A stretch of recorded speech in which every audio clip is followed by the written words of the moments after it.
So, the title is the Tawheed, the oneness of Allah, which means singling out Allah with all our acts of worship. Because this book talks about what?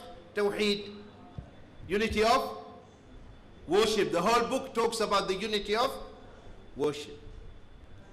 So here Allah subhanahu wa ta'ala is saying, وَقَضَى رَبُّكَ أَلَّا تَعْبُدُوا إِلَّا إِيَّهُ. This is what is relevant.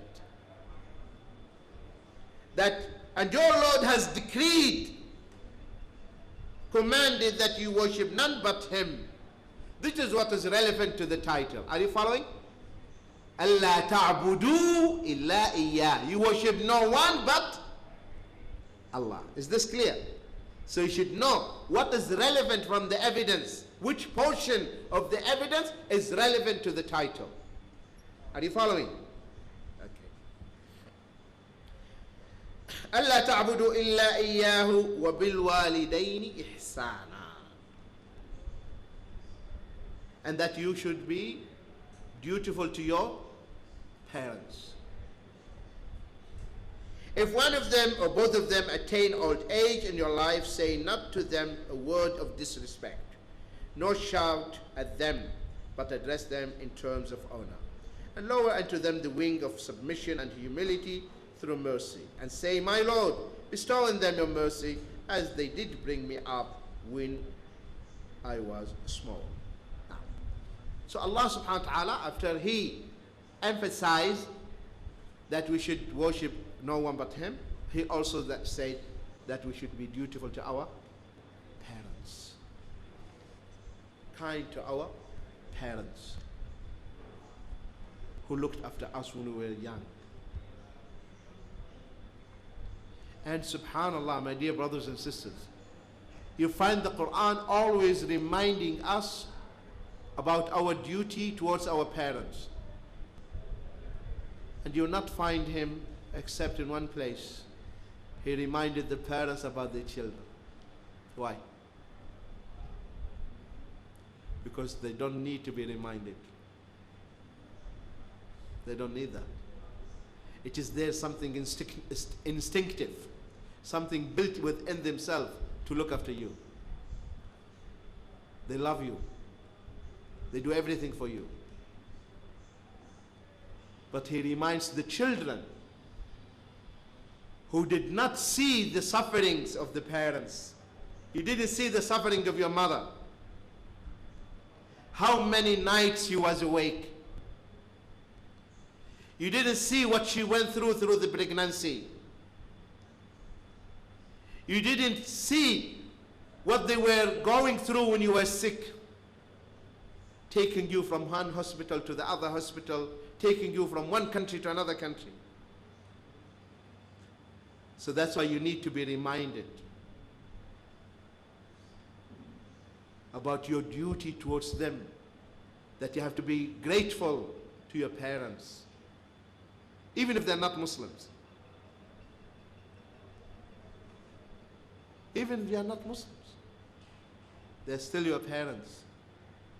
And subhanallah, if they are not Muslims and Allah guided you, you should actually serve them more and be dutiful to them more, so that they will love Islam. And they would say, subhanallah, Allah has changed our son. He became a better child, more obedient. He respects us more. Because this is what Islam is about, dear brothers and sisters. One of the scholars of Islam, he came to his class late, and they asked him, he said, do you know why I'm late? He said, no. He said, I was in the Jannah. I was kissing the feet of my mother. And Prophet Muhammad says, the Jannah at the feet of the mother. Yes, this is the authentic hadith. There's another hadith says, the Jannah under the feet. This is weak. But the authentic narration, at the feet, which is the meaning is the same. Because some brothers, they have in mind it's only under the feet. So if the moment they hear at the feet, they say it is weak. Hadeeth. No, it's not true. So Allah subhanahu wa ta'ala made the Jannah at the feet of your mother, which means you have to be close to your mother, obedient, serving her. So that's why immediately after worshipping Allah, you should be dutiful to your parents.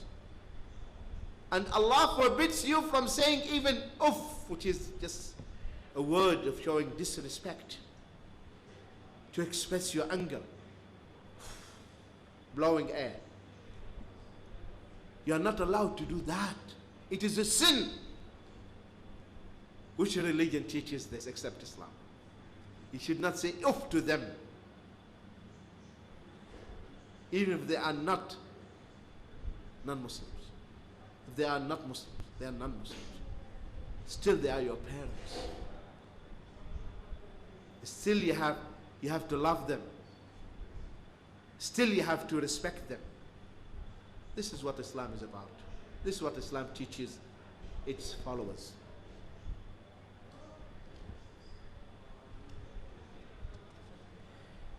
And you should keep praying for them and ask Allah subhanahu wa ta'ala to reward them for all the things they had done for you as they brought you up. Now they are old. They need someone to look after them, true or not? They brought you up. Now it is your turn. It is your duty to look after them. If you don't look after them, what you do to your parents, your children will do it for you. Tit for tat. Whatever you do to your parents, you cannot escape. You mistreat them. You disrespect them. It is there in store for you ahead. You will get it in this life, not in the second. In this life, you'll get it. A story we heard from the elders. They said a man, he pulled his father down the stairs, pulling him.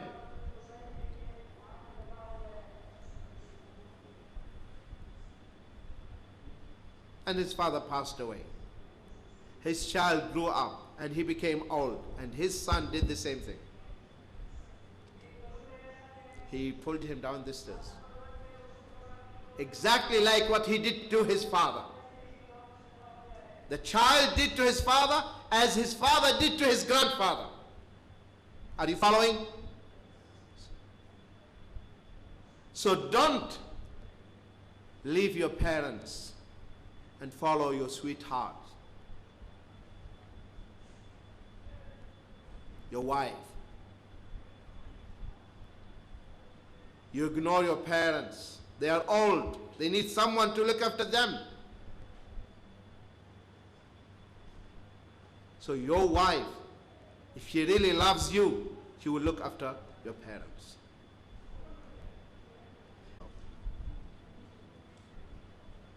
Because we do this to please Allah subhanahu wa ta'ala, especially when they are old.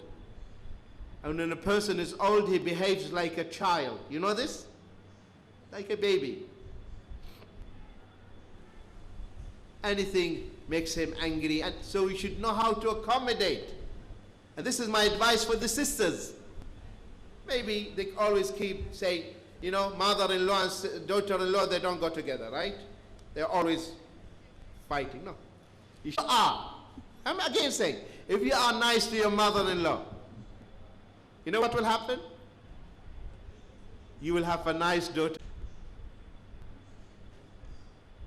You know, a man came to Prophet Muhammad sallallahu alaihi wasallam, and he said, "Oh Prophet of Allah, my father wants to take some of my money." The Prophet sallallahu alaihi wasallam said, "Anta wa maluk li abik." You and your money belongs to your father. What are you talking about? You and your money belongs to your father. Your father can come, take whatever money he wants, and he can leave. You and your money belongs to your father.